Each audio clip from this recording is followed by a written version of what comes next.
tuna mradi huo mkubwa. Mheshimiwa Naibu Waziri atakuja atuambie. Lakini nikiwa ziara pia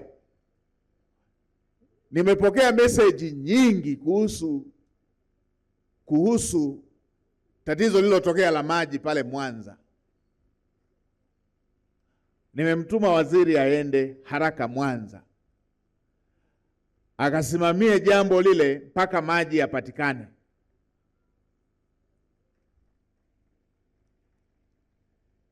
Sisi watu wa Singida tunataka tupate maji toka Mwanza.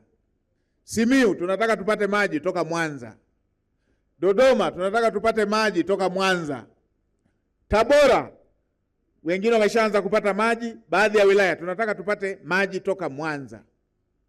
Leo kuja kuambiwa Mwanza pale pale lilipo ziwa Victoria pana shida ya maji, hili ni jambo ambalo haliwezi kueleweka na wala hatuwezi kulielewa na wala sitaki kulisikia. Sasa nilisikia wanarushiana mpira,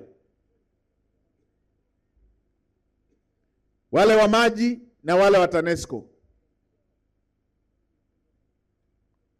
Mheshimiwa Waziri anakofika kule wa maji awakute wote mko site,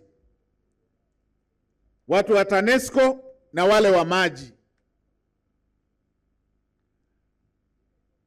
awakute mko site. Hatutaki ngonjera za maneno. Hawa wanasema sijui bomba limekuaje, hawa wanasema sijui umeme umekuaje. Chanzo sisi tunajua kiko pale, hatuna shida ya chanzo cha maji na mradi upo na maji yapo. Haya mambo mengine ni ya ngonjera, mimi sitaki kuyasikia.